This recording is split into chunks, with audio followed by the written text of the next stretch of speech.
जी अस्सलाम वालेकुम and a very good morning to you. It's Monday का मतलब होता है कि it's the beginning of the week और वीक जो है वो शुरू होने वाला है।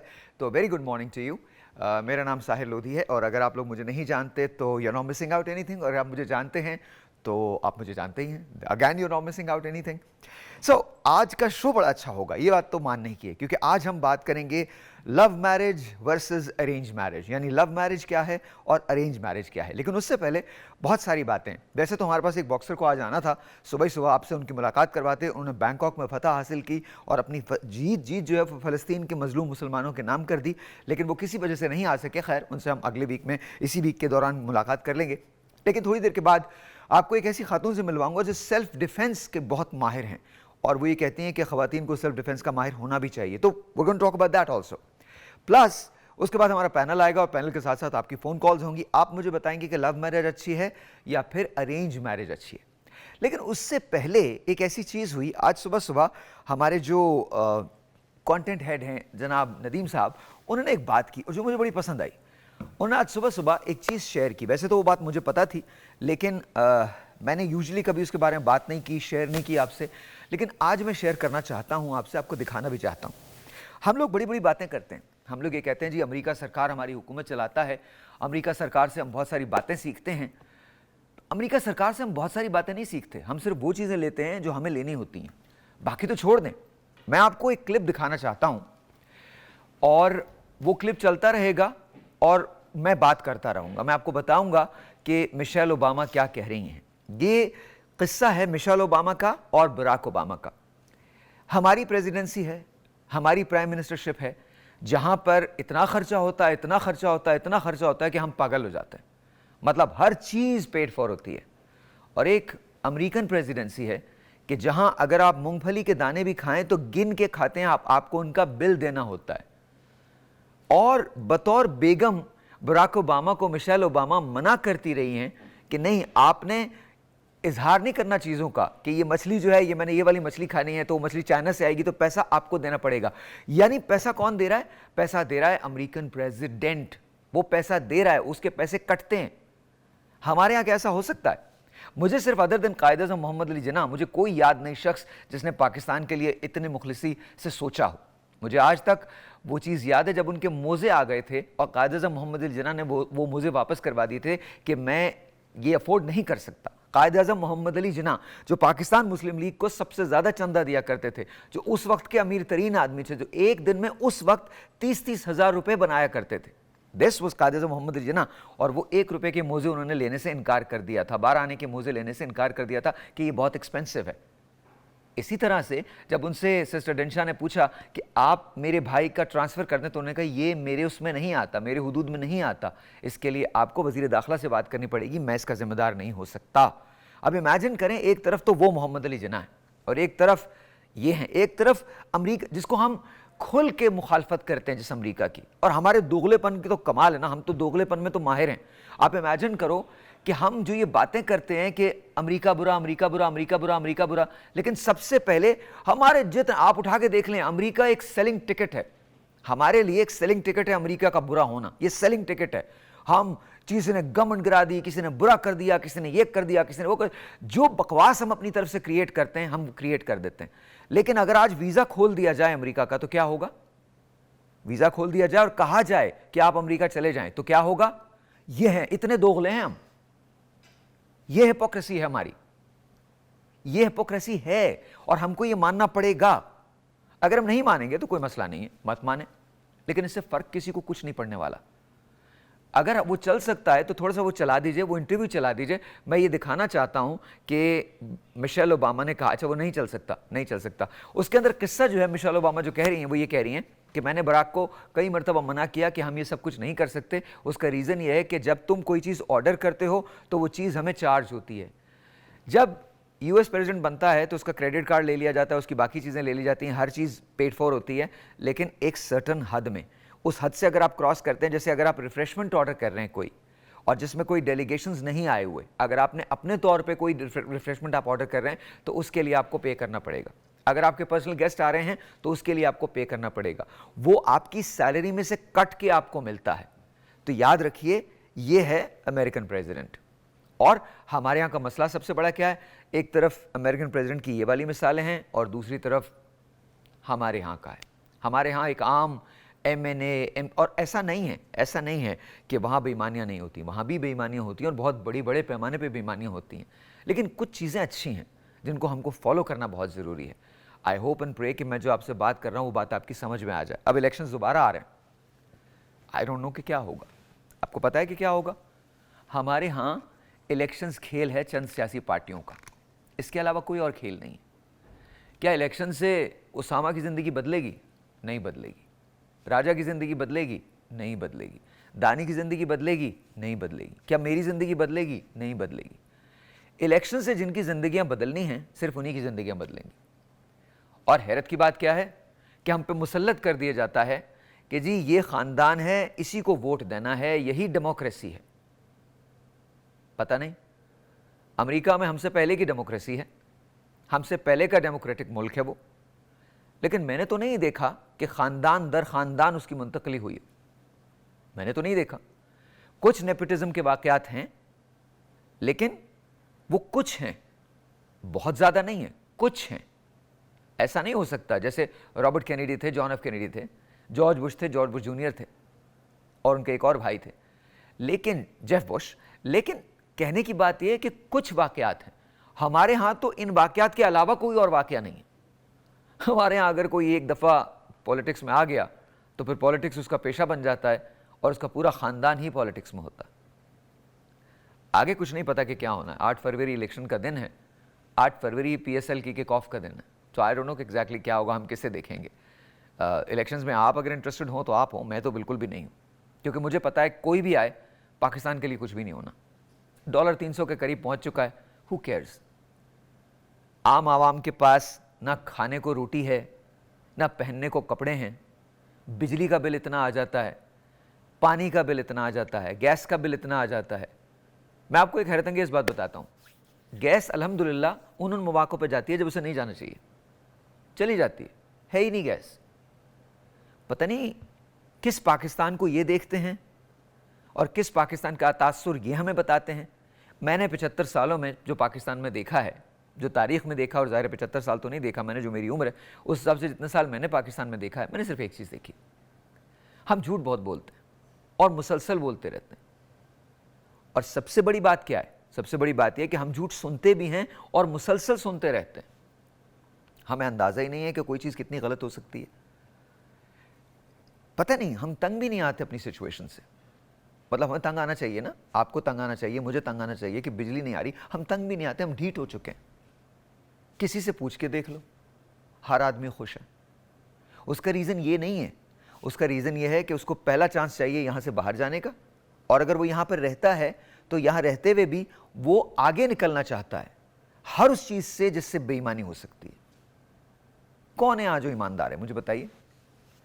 क्या कौन सा गवर्नमेंट इदारा है, कौन सी ऐसी जगह जहाँ रिश्वत नहीं चलती, कौन सी ऐसी जगह जहाँ मेरिट होता है। दर्जनों के हिसाब से लोग लाइन में लगाए खड़े होते हैं हर जगह और मेरिट की तलाश में होते हैं।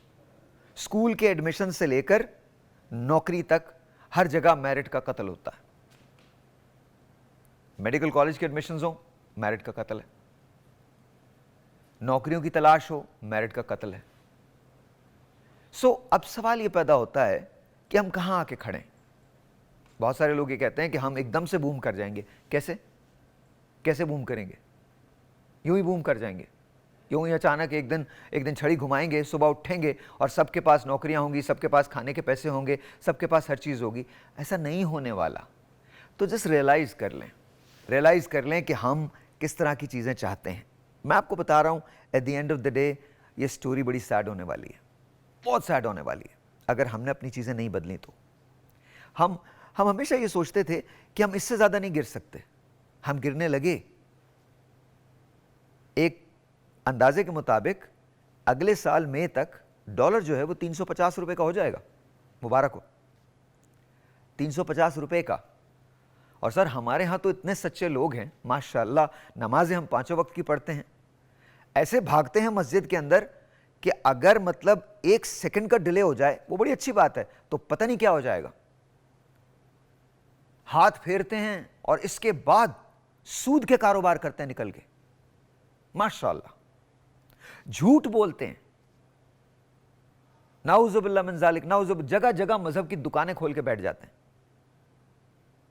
अवाम को उकसाते हैं, मजहब के नाम पे, अकलियत के नाम पे, असबियत के नाम पे। काम करने का दर्स कोई नहीं दे रहा। सब कहते हैं जी मैंने सिर्फ एक काम करना है, मैं चूंकि इस मुल्क में पैदा हुआ हूं इसलिए मेरा यहां पे एक राइट है। और मैं सभी को कह रहा हूं, मिनहसुल कौम हमारी ये रवैये हैं, बिहेवियर है। तो सर 350 रुपए का डॉलर हो जाएगा।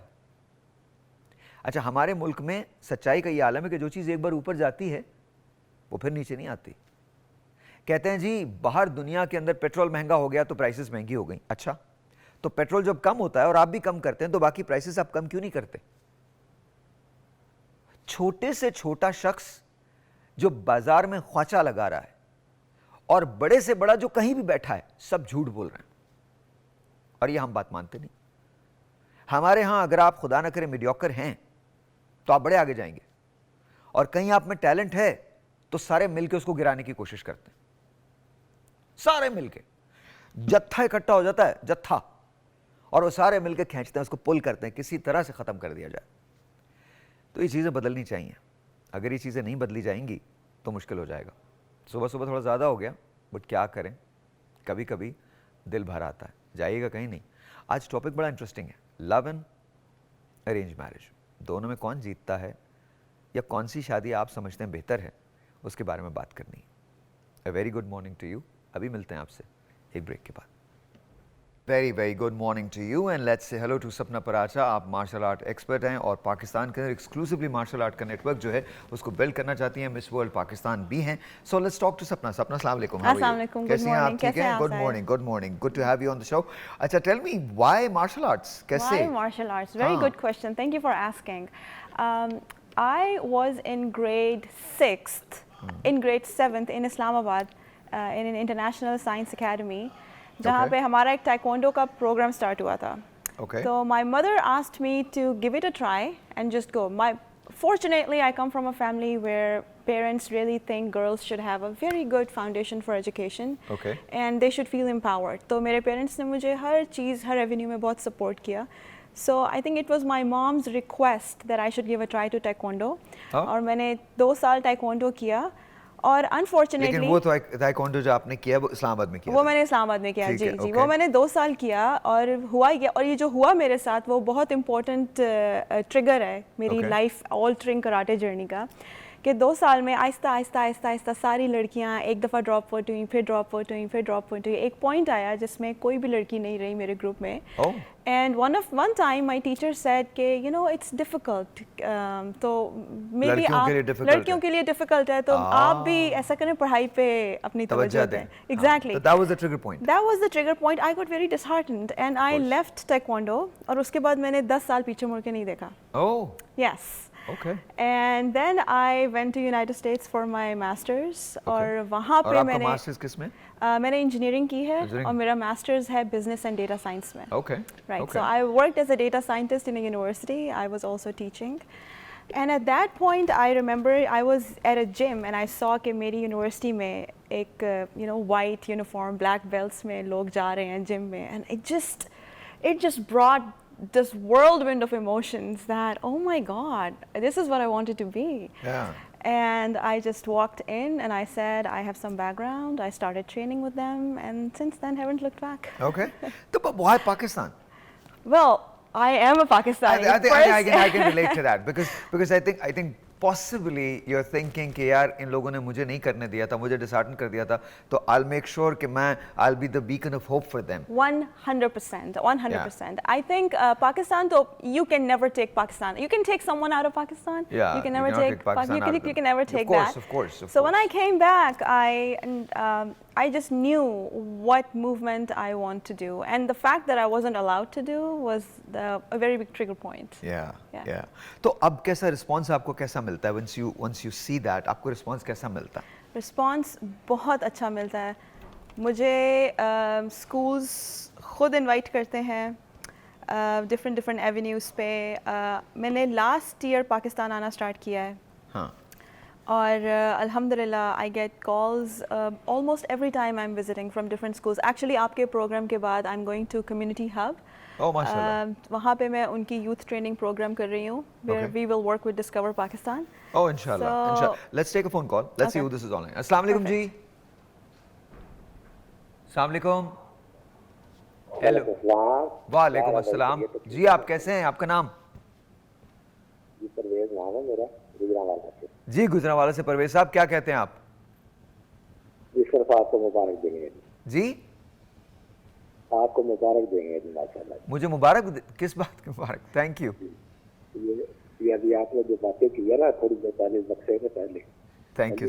इन्होंने मेरे दिल पे बहुत घर कर लिया है. Thank you. बहुत बहुत बहुत शुक्रिया. बहुत बहुत शुक्रिया. Coming back to you, so what is next for you in Pakistan? Pakistan के अंदर आप इसको स्टैब्लिश करना चाहती हैं, गिलगित हुंजा के अंदर आपके कैंप्स हैं और आप लाहौर के अंदर इसको स्टैब्लिश कर रही हैं. एग्जैक्टली. Okay. फ्यूचर में मेरा एक विज़न ये है कि पाकिस्तान में अगर इसकी प्रैक्टिस नहीं तो इसकी अवेयरनेस इतनी कॉमन हो जाए हाँ. कि वो हर लड़की को, या लड़की को नहीं, हर फ़र्द को, कम से कम उन लोगों को जो स्कूल गोइंग हैं, कॉलेज गोइंग हैं, उनमें ये अवेयरनेस आए कि ये एक बहुत बड़ा एवेन्यू है उनकी एम्पावरमेंट और उनके कॉन्फिडेंस के लिए. ठीक है. And I feel extremely passionate. One of the highest rates of harassment, it's not only in Pakistan but it is one of the It's higher anywhere in the world. Rates everywhere in the world. This is something I correct always. जब भी मेरे सामने कोई बात करता है कि यार पाकिस्तान में तो बहुत ज़रूरत है, आई correct them. I see this day and night in America. Of course. ठीक है. After the sun sets, I don't go out for grocery on my own. I don't like to walk alone. So it's a worldwide thing. However, street harassment is in itself a genre of harassment. And I see that it's very common on the streets of Pakistan. It's very common in any city, just like anywhere in the world. Just like in Boston, just like in Chicago. अच्छा, आपको लगता है कि पाकिस्तान में इतनी harassment है? मुझे लगता है पाकिस्तान में शायद थोड़ा बहुत फिर कम हो. बहुत नहीं. आई डेफिनेटली थिंक कि पाकिस्तान में जिस तरीके से पाकिस्तान को हम मीडिया में पोर्ट्रे करते हैं, जिस तरीके से लोग, उस तरीके से नहीं है. I find a lot of positivity. Yes. I find a lot of positive change that has Yes. Occurred in the last 10 years. Yeah, I think that's what it is. Exactly. I think हम अक्सर बहुत ज़्यादा पाकिस्तान को push करते हैं कि शायद बहुत सारी चीज़ें बहुत ज़्यादा ख़राब हैं हमारे Exactly. मुल्क में. लेकिन Exactly. अभी जैसे इन्होंने कहा, मैं सारी उम्र अमेरिका के अंदर रहा हूँ and I Yeah. Can guarantee my life on this. Yes. जो ये बात कर रही हैं बिल्कुल सच है. आप न्यूयॉर्क से लेकर I was LA about to तक, say New York. न्यूयॉर्क से लेकर LA तक आप, देयर आर स्ट्रीट्स जहाँ आप जाए. मैंने एक शो किया था जहाँ मैं बूनडॉक्सेस में था इन ह्यूस्टन. Okay. और मैं आपको बता रहा हूँ, इट वाज सो डिफिकल्ट. मैंने रेडियो शो किया था. Yeah. And there were guns, there were, Yes. you know, drugs, there was, Yes. I mean, it was very obvious. Yes. It was just right there. Yeah. तो हम तो उस जगह भी हैं ही नहीं. Exactly. लेकिन बहरहाल, but this is, I think सबसे ज़्यादा कहीं आप ये चाहती हैं कि किसी तरह से ख़वातीन में खुद एतमादी आए, because self discipline भी तो ये है ना. बिल्कुल. आई थिंक सेल्फ डिफेंस से ज़्यादा वो जो एक कॉन्फिडेंस, एम्पावरमेंट और ख़ुद एतमादी है, आई थिंक अगर हमारी औरतों में जो कि हर चीज़ में इतनी आगे हैं, Yeah. अगर उसमें भी वो आएँ कि उनमें जो वो एक शाय कंटेंट है, उनमें जो एक ख़ुद एतमादी की थोड़ी सी कमी, और ये भी सिर्फ पाकिस्तान में नहीं है, ये भी हर जगह है, हर जगह है. This is a everywhere. Universal concept. अगर वो आ जाए तो मेरा ख्याल हम अपने इश्यूज़ को, ना सिर्फ हरासमेंट को, बल्कि हम अपने डोमेस्टिक इश्यूज़ को भी, हम अपने डोमेस्टिक वायलेंस को भी, हम अपने लैक ऑफ राइट्स को भी बहुत अच्छे से कॉम्बैट कर सकते हैं अगर हमें वो सेल्फ डिसिप्लिन आए. मार्शल आर्ट्स मैं सबको समझाती हूँ, it is more of self disciplinary and spiritual practice. Yeah. It was practiced by monks, it was practiced by spiritual masters thousands of years ago in Japan, in Asia, in India. In Western Africa, which brings me to a point कि मैंने Africa में भी काफ़ी काम किया है. I am working in East Africa, so I'm also setting up East there Africa where? in Rwanda and Kenya. Oh, in Rwanda. Yeah. Oh, Rwanda, one of my most favorite places. Mine too. It's Yeah, one of my it's most amazing. favorite places. I Exactly. love the guy Paul Kagame. I think मेरे ख्याल में जो Thank changes- you. Yeah, Thank you. yeah, Thank yeah. you. Paul Kagame Yeah. has this initiative. Sorry to interrupt you. No. Paul Kagame has this initiative where every citizen of Rwanda comes out once a month to clean the streets, Yes. and also for an athletic activity. Yep. This is something that Ethiopia has also begun. So if And by something the like that way- happens in Pakistan, No, it's never going to happen. हम लोग सब photo ops के लिए, हम बकवास करते हैं, झूठ बोलते हैं. I'm really sorry. वो हम हिपोक्रेट्स हैं, बहुत ज़्यादा हिपोक्रेट्स हैं. रवांडा की जहाँ तक बात है, तो रवांडा के अंदर ये वो नेशन है जहाँ जेनोसाइड हुआ था. yes, और ये वो नेशन है जहाँ पर 3 कबीलों ने मिलकर एक दूसरे को मारा था. exactly. उसके रीजंस बड़े दूसरे थे. अफ्रीका को हमेशा अलग रखा गया है। एक डेमोक्रेटिक रिपब्लिक ऑफ कॉन्गो है जहां पिंक डायमंड निकलता है, यस, और वहां पर सारे पीस कीपर्स मौजूद हैं। और पीस कीपिंग फोर्सेस कौन सी हैं? वो यूएन पीस कीपिंग फोर्सेस हैं। समझे? नहीं समझे? बताता हूं। पिंक डायमंड निकलता है, अफ्रीका के अलावा हर जगह जाता है। अब समझे?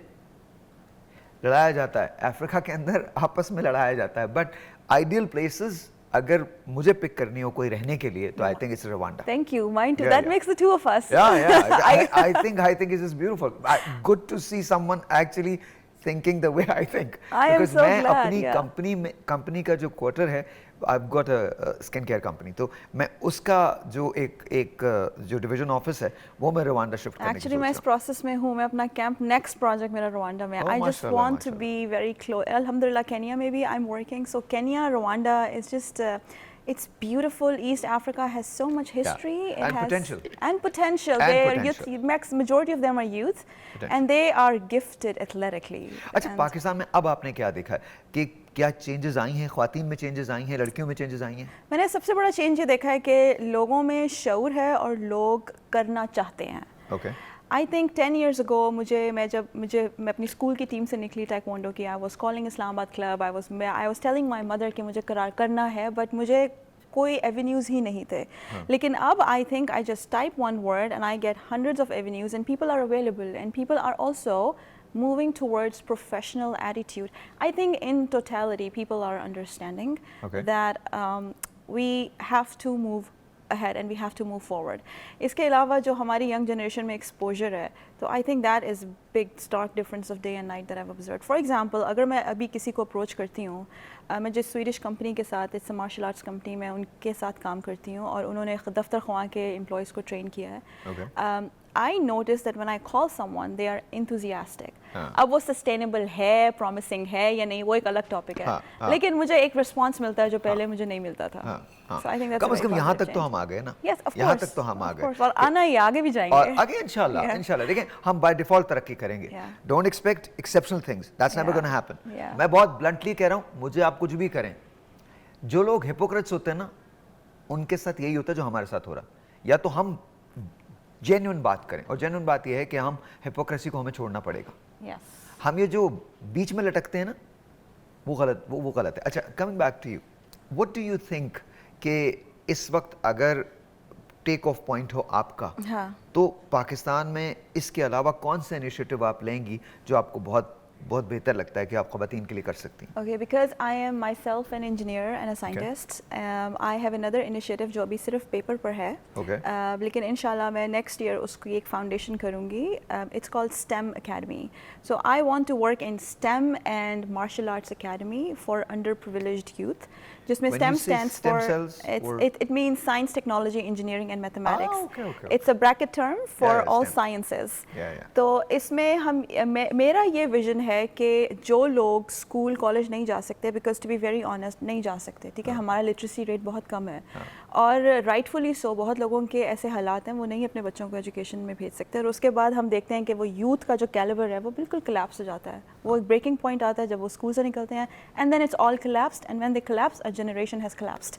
Alright, and so my vision is कि हम उस एकेडमी के थ्रू वो बच्चे जो स्कूल कॉलेज ड्रॉप आउट्स हैं, हम उनको टेक्नोलॉजी स्किल्स प्रोवाइड करें with in 5 to 6 months so they can at least earn through freelancing on internet. आप थोड़ा सा वेट कर लें 30 साल। अच्छा मैं आपको वैसे बता रहा हूँ, उसका रीज़न बता रहा हूँ। 30 साल के बाद जो बच्चा पैदा होगा वो बहुत सारी चीज़ें सीख के आएगा। जेनेटिक साइंसेज में जितनी तरक्की हो रही है, इट्स अनबिलीवेबल। मतलब आपका बच्चा 10 ज़बानें सीखा हुआ होगा, आपके वूम में 10 ज़बानें सीखा हुआ होगा, इंजीनियरिंग की नॉलेज होगी, प्लस उसमें आप एक चिप इंस्टॉल करेंगे जो आइंदा आने वाली यानी 30 साल के बाद अगर उसको कोई बीमारी होनी है तो उसका पता लगा लेगी और उसको ठीक भी कर देगी। That's true. That is true. So this is what it is. That's the world we're going to live in. अब हम इसको कितना कर सकेंगे ये हमें नहीं पता, but I love the idea, love the concept के you know STEM. I think this is really good. मैं कभी-कभी खुद भी ये चाहता हूँ कि मैं एक ऐसा स्कूल कायम करूँ जब बुक्स ना हो। अब हमारी जो लर्निंग है वो थोड़ी सी चेंज हो गई है। Yes, बहुत चेंज हो गई है। I am finishing my PhD in astrophysics. तो मुझे ऐसे लगता है हमेशा कि जिन स्कूल्स में मैं पढ़ा हूँ या जो चीज़ मैंने की है वो हमारे यहाँ अवेलेबल नहीं है। हमारे यहाँ हर चीज़ बहुत थ्योरेटिकल है आज भी, जो नहीं होनी चाहिए। देखें, अगर आप इंजीनियरिंग कर रहे हैं तो आप भी इंजीनियर, मैं भी engineer, I am petroleum engineer, Okay. तो वो आई थिंक वो हर चीज़ जो है वो अप्लाइड होती है, अप्लाइड साइंसेज होती हैं, अप्लाइड Right. केमिस्ट्री होती है, अप्लाइड इंजीनियरिंग होती है, अप्लाइड मैथ्स होता है। आपको कॉर्पोरेट में जाके एक धचका लगता है कि ये हमने किया क्या है, राइट? धचका लगता है, मैं जेन्युइनली बता रहा हूँ, मुझे तो बहुत बड़ा धचका लगा था, क्योंकि हमें तो 10 सवाल मिल जाते थे ना, जिसमें से 5 आने होते थे, तो हमें तो पता होता था, फिर हमारे पास एयू खान के गेस्ट पेपर्स हुआ करते थे, तो हम पढ़ा करते थे। So anyway, coming back to हम एम्पावरमेंट की बात कर रहे थे, डू यू थिंक आज आप पाकिस्तानी औरत को ज़्यादा एम्पावर देखती हैं? It's a very double-edged sword and a very, it's a question of duality. I think it really depends. It really depends. अगर कुछ ऐसे circumstances हैं जिसमें मैं step in जब करती हूँ तो मैं देखती हूँ कि very little change has happened. Okay. However, when I go to other avenues, for example, मैं अगर athletic avenues की बात करूँ तो the response I see from women is unbelievable how far they have come in 10 years. Okay. But if you see other issues, if you see domestic issues, if you see just lack of presence of women on streets, this is something I really find fascinating कि आप अगर कहीं और जाएं तो आपको ख़वातीन मिलती हैं. However, I think there is just this absence of women in the street scene that I find really fascinating. Yeah, don't you think so? No. Really? मुझे तो बहुत सारी ख़वातीन मिलती हैं, मैं आपको बता रहा हूँ. It's just to me I think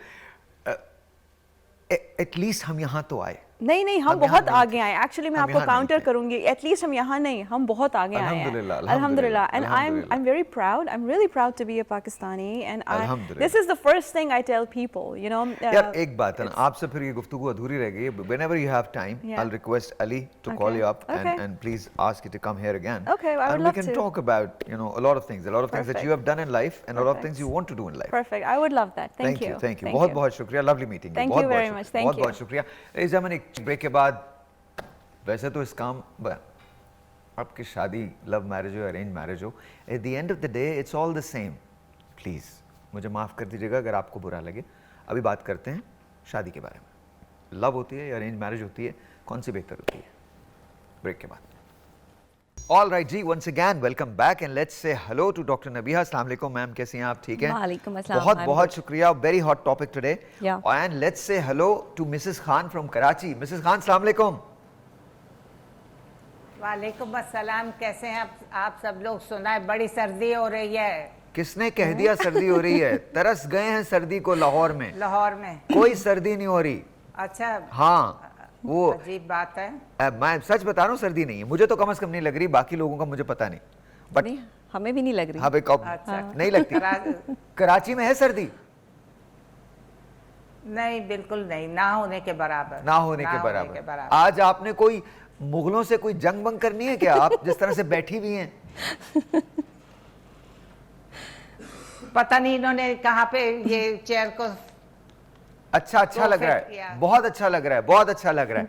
अच्छा मिसेस खान, मैं आपकी तरफ आता हूँ. पहले डॉक्टर साहब से पूछता हूँ सबसे बर्निंग क्वेश्चन, लव मैरिज और अरेंज मैरिज बिल्कुल. क्या है जी? लव मैरिज और अरेंज मैरिज एक तो हमारे माशरे का हिस्सा है. दूसरे ये कि लव मैरिज जो है वो ज़रूरी है, अरेंज मैरिज भी ज़रूरी है. मैरिज तो अगर आपकी ना हो तो भी प्रॉब्लम है. वो है ना, शादी ऐसा लड्डू है, खाए पछताए. हाँ. जो ना खाए पछताए. हाँ. तो फिर खा के भी पछताना है और ना खा के पछताना है तो फिर खा के पछता लें. लेकिन लव मैरिज और अरेंज मैरिज में प्रॉब्लम ये है कि लव मैरिज में आप मोहब्बत पहले ही कर लेते हैं. अरेंज मैरिज में जो मोहब्बत है ना, उसका ग्लो जो है वो शादी के बाद निकलता है जी. उसका ग्लो शादी के बाद होता है. अच्छा, मैरिज में ग्लो भी होता है? यस, ग्लो भी होता है. ये मोहब्बत का ग्लो होता है जो आप पहले ही जो है वो जी लेते हैं लव मैरिज में, क्योंकि आपने पहले ही प्यार कर लिया, पहले ही आपने जो है वो अट्रैक्शन आपकी कंप्लीट हो गई. लेकिन जब आप स्टेप बाय स्टेप जो है वो अरेंज मैरिज की तरफ आते हैं, आज ना तो अच्छे से गाने निकाल के रखो. मैं तुम्हें पहला गाना बता रहा हूँ. तेरे कदमच दिल, क्या था वो, दिल तेरे कदमच रखिया तू पैर उते पाते सही. ये जरा निकाल लो, उसका रीमिक्स वर्जन निकालना. चलवा, मैं जब तुम्हें कहूँ ना तब चला देना. हाँ बोलिए. हाँ, तो ये लव मैरिज और अरेंज मैरिज जो अब जाहिर है इसमें तो बहुत सारी चीज़ें, प्यार की बात आएगी तो आपने अगर पहले से ही अट्रैक्शन होगी पता नहीं, जब आप लोग प्यार कहते हैं ना, मेरे अंदर से गुस्सा आता है कुछ. मुझे ना, आई डोंट नो व्हाई. आपको लव मैरिज पसंद नहीं है? मुझे ना प्यार पसंद नहीं है. प्यार से खौफ सा आता है मुझे. नहीं, प्यार तो असल में आपके अंदर प्यार है, नहीं जी, इसलिए आपको पसंद नहीं है। जी, कसम खा के खौफ कहता हूँ। आपको उसी चीज से आएगा जो आपके अंदर है। आप यकीन माने डॉक्टर साहब, अब मैंने बड़ा बेचाई है, ये ना करें, मेरा काम ही है, लोग मुझे पैसे इसी बात के देते हैं, मैं वो बता रहा हूँ ना नहीं, करें। नहीं, नहीं, प्यार तो आपके अंदर है। अच्छा जी, बहुत है, प्यार बहुत है, इसीलिए आपको प्यार से डर है, क्योंकि ऐसा आप है? एक्सप्रेसिव है ना, आप एक्सप्रेसिव हैं, आप बता देते हैं कि मुझे प्यार है। अब अ बिट टू मच, मैं बहुत ज्यादा एक्सप्रेसिव हूँ, जो चीज अच्छी नहीं लगती उसके बारे में बोल उसके देता हूँ। बाद मुझे पता है। अच्छा, तो ये बताइए, आप ये कहते हैं कि लव मैरिज भी ठीक है और अरेंज मैरिज भी ठीक जी है। बिल्कुल ठीक है, लेकिन लव मैरिज में मैंने आपको बताया ना कि प्रॉब्लम ये आती है कि आप पहले से ही अपनी ज़िंदगी को जी लेते हो, हाँ। आप पहले से ही मोहब्बत कर लेते हो, उसका चार्म ख़त्म हो जाता है बाद में। लव मैरिज कामयाब इसलिए नहीं होती कि उसका चार्म ख़त्म हो रहा होता है जब आप शादी के बंधन में बंध जाते हो, उसके बाद आपको पता होता है कि अब ये शख्स मेरा हो गया है। जाहिर है कि आपका एक जब आप साइकोलॉजिकली इस चीज़ को सोचते हो कि ये चीज़ मुझे चाहिए, तो उसके लिए आप मेहनत कर रहे होते हो कि किसी तरीके से मेरे पास आ जाए। जब पास आ जाती है तो वो आपके लिए उसकी वैल्यू जो है वो डाउन हो जाती है, कोई वैल्यू नहीं रहती। इसी तरह लव मैरिज है। अरेंज मैरिज में ये है कि आपको एक दूसरे को समझने के मौका जो मिल रहा होता है ना, जो आपका टाइम आप किल कर रहे होते हो, जो टाइम आप जी रहे होते हो, वो ये होता है कि उसमें आपको मोहब्बत भी हो रही होती है, आप एक दूसरे को समझ भी रहे होते हैं, घर में आपके कोई प्रॉब्लम भी नहीं होती। लव मैरिज में तो बाहर डेटें लग रही होती हैं ना, कि आप जा रहे होते हैं, बाहर घूम रहे होते हैं, जगह तलाश कर रहे होते हैं, हम कहाँ बैठे हैं, किस तरह बात करें, लोग ना देख लें। अरेंज मैरिज में ये प्रॉब्लम्स नहीं होती। जो जिंदगी आपने पहले जी ली है लव ये मैरिज से। सारे प्रॉब्लम्स अरेंज मैरिज में शादी के बाद होते हैं। हाँ शादी से पहले ये वाले प्रॉब्लम अरेंज मैरिज में नहीं होते। नहीं होते। अच्छा जी, मिसेस खान, लव मैरिज या अरेंज मैरिज? मिसेस खान कहेंगे अरेंज मैरिज। बोथ? देखा नहीं, बहुत देखिए, बाज दफा लव मैरिज भी बहुत सक्सेसफुल जाती है। यस, आप एक दूसरे को जान लेते हैं, आप एक दूसरे की प्रॉब्लम्स को समझ लेते हैं, फिर उसके अकॉर्डिंगली अपनी लाइफ चलाते हैं। तो मैं लव मैरिज के अगेंस्ट बिल्कुल नहीं हूँ, बल्कि आप में अंडरस्टैंडिंग हो जाती है। लेकिन बाज औकात ये होता है कि I believe to the first person कि ये बहुत एको हो रहा है। कोई मेरी बात नहीं, कोई बात बहुत नहीं, एको हो रहा है। आवाज आ रही है हमें। अच्छा, और लव मैरिजेस को मैं बुरा नहीं समझती, क्योंकि आप में अंडरस्टैंडिंग डेवलप हो जाती है, आप उस फैमिली को समझने लग जाते हैं, आपको पता चल जाते हैं उनके क्या नॉर्म्स हैं, उनके यहाँ क्या हो रहा है, आपने किस तरह चलना है, आपने किस तरह बिहेव करना है। मिसेस खान और डॉक्टर साहिबा, लव मैरिज में झूठ भी तो बोला जाता है। लोग एक दूसरे को बताते ही नहीं है कि वो असल में कौन है। बाद में अचानक पता चलता है, अच्छा तुम तो ये हो, और उसके बाद पता अच्छा तुम तो ये हो।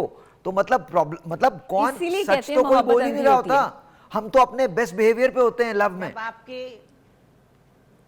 जब आपकी लॉन्ग टर्म लव मैरिज चल रही हो, अच्छा। तो आपको पता चल जाता है, आपको बातों से, आपके बच्चे लड़के की हरकतों से, उसके पहनने ओढ़ने से, वो बाइक पे आ रहा है, वो गाड़ी में आ रहा है, उसका स्टेटस का भी पता चल जाता है, आपको उसकी हर बात का तकरीबन पता हो जाता है। अच्छा, आज सुबह आप उस तरह अपने आप को मोल्ड कर लेते हैं। आज सुबह आप लोगों की सुबह अच्छी कर रहा हूँ। एक गाना है जो मैंने खास तौर पे डेडिकेट किया है आज के लिए, जरा लगाइएगा उस गाने को। मिसेस खान आप भी सुनिएगा, लगाइए।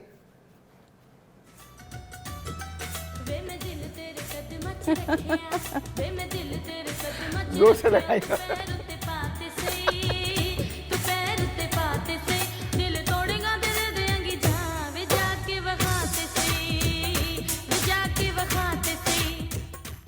So, ये लव मैरिज की बिगिनिंग होती है, जब इंतहाई प्यार में चारों तरफ सितारे, आसमान में पता नहीं क्या नजर आ रहा होता है, खुशबुएं चारों तरफ से होती हैं, फूल, और फिर झगड़े शुरू हो जाते हैं। Love is blind. Love is very blind, very blind. It doesn't have any eyes. Absolutely. एक telephone call, let me take that. अस्सलाम वालेकुम जी। वालेकुम, गुड मॉर्निंग साहिल लोधी साहब। Good morning. या कैसे हैं आप? अल्हम्दुलिल्लाह, पहले आपकी गेस्ट को भी सलाम हो। Sahir, I am really inspiring with you. आपसे जो आप प्रोग्राम का पहला सेगमेंट आपने किया ना, इट्स वेरी इंस्पायरिंग। मुझे जो अब मैं कहता हूँ कि आप अपनी जो ना एबिलिटीज जो है ना आपके अंदर जो है अब एक्सपोज मुझे ज्यादा हो रही है, क्योंकि जब आप बात कर रहे होते हैं ना जो फ्यूचर वर्ल्ड पे और इस तरह की चीजों पे और कंपैरेटिव स्टडी पे, थोड़ा सा मैं सिर्फ इतना कहूँगा, क्योंकि मैं भी जरा इंटरनेशनल मीडिया भी देखता हूँ, कंपैरेटिव स्टडीज भी करता हूँ, तो जब आप कंपैरेटिव स्टडीज कर रहे होते हैं ना, तो अच्छी और बुरी चीज दोनों देखते हैं। आप जब देखते हैं कि दूसरी जगह क्या हो रहा है, यहाँ क्या होता है, तो आपको पता लगता है कहाँ खड़े हैं। तो आप जब ये अवेयरनेस देते हैं ना, तो it is the awareness we need right now, कि हमें पता चले कि हम कहाँ खड़े हैं। तो ये जब तक आप कंपेयर नहीं करेंगे ना चीजों को, अच्छी और आपने बड़ी अच्छी बात की, यूएस की बात की कि हाँ ये नहीं कि सारी चीजें हम अच्छी हो रही, लेकिन जो अच्छी चीजें हमें अडॉप्ट करनी चाहिए, जो बुरी चीजें उनको अडॉप्ट नहीं करना चाहिए, ये सारी चीजें। और जो फ्यूचर पे जो होने वाला है, इसको हमें बहुत जरूरी है समझना। तो thank you so much for that, I always appreciate. और जहाँ आज के मौसम की बात हो रही है, तो बात ये है कि इंसान के सामने बात करते हुए जरा डर ही लगता है, लेकिन हकीकत ये है कि मेरी शादी को तकरीबन लगभग 26 साल हो गए शायद। मसला ये कि जो मोहब्बत होती है ना, जैसे आपकी इन्होंने गेस्ट ने कहा, that is I agree with her, कि आपकी मोहब्बत तो होती है ना, वो शादी से पहले वो मोहब्बत होती है। जब वो मोहब्बत, वो आपने जैसे माहौल पैदा किया ना, जैसे कहा कि सितारे तोड़ लाऊंगी, लेकिन एक्चुअली जो आप होते हैं ना, वो शादी के बाद पता चलता है कि आपका बिहेवियर एक्चुअल क्या है, आपकी जो आपकी ड्यूटीज आपके सर पे लगती है ना, फिर आपको पता चलता है कितनी मोहब्बत है कितनी नहीं है। तो मेरी नजर में जो शादी सक्सेसफुल हो जाए, जो अंडरस्टैंडिंग लेवल बन जाए, चाहे वो अरेंज हो चाहे लव मैरिज हो, वो ही शादी कामयाब। बहुत बहुत शुक्रिया Yaya, thank you so very much. बहुत बहुत शुक्रिया। याया ने कहा जी लव मैरिज हो अरेंज मैरिज हो, जो शादी कामयाब हो जाए बस वही लव मैरिज है। That is really good. अच्छा, हमने कुछ लोगों से जाके पूछा कि आप किसे प्रेफर करते हैं, तो उन्होंने जो बताया, हम जरा पहले उस पैकेज पे चले जाएं, पहले वो देखते हैं, फिर इसके बाद आपको बताते हैं। चलाइएगा जरा, पैकेज चलाएं। हाँ जी, दिखाइए। बहुत वधिया, 10 वारी मौका मिले 10 वारी करा जी। अल्हम्दुलिल्लाह शादी को तकरीबन 7 साल हो गए हैं और माशाल्लाह 2 बच्चे, अच्छा टाइम गुजरा है। बिल्कुल बिल्कुल सही है, नाल ही रहना चाहूँगे। हमारी शादी को 10 साल हो गए हैं और जब भी कभी कमी पेशी हो, आपस में झगड़ा हो जाए, तो मैं ही इनको मनाती हूँ। जी जी बिल्कुल, मुझे ही करनी पड़ती है, मुझे ही मना, चाहे मिस्टेक इनकी हो चाहे मेरी हो, मुझे ही करना पड़ता है। चाहे 10 दिन भी गुजर जाए ना, 10 दिन के बाद भी मुझे ही इनको मनाना पड़ता है। बहुत वधिया रहा, बहुत अच्छा रहा, सब कुछ अच्छा हैगा। और नाराज़गी थोड़ी बहुत तो हो जाती है, देखें अब घर में रहना है इकट्ठे, तो फिर चलता रहता है इस तरह का निज़ाम। मेरे वास्ते बहुत अच्छी हैगी, बहुत चंगी है, हमेशा हंसते रहते हैं, खुश रहते हैं। इनकी आदत सबसे अच्छी मुझे ये लगती है, अगर मैंने ये कहा कि मैंने पहनने के लिए ये चीज़ लेनी है, तो इन्होंने कभी इनकार नहीं किया। कहेंगे ठीक है, अगर मैंने एक सूट की बात की तो ये कहेंगे 2 ले लो 3 ले लो। नहीं ऐसी तो कोई मनु तो गल नहीं लगती, सवेरे सवेरे मनु उठा देंगे ने, भी कहन मागी लगती हैगी। तो अक्सर मैं ना दोस्तों के साथ बैठ के वो लूडो शूडो खेलता हूँ, तो वो कह रही कि वो चेंज होनी चाहिए, रात को 12, 1, 2 बजे तक मैं बाहर रहता हूँ। हाँ, फ्रेंड का फ़ोन आ गया तो इन्होंने फ़ौरन भाग जाना है, मतलब फैमिली को नहीं देखना, फ्रेंड्स का फ़ोन आ गया तो बस पीछे हो जाओ पीछे हो जाओ पीछे हो जाओ। नहीं ऐसा कुछ नहीं है, इन बेस बहुत अच्छा हैगा जो भी है। I love you. Same to you.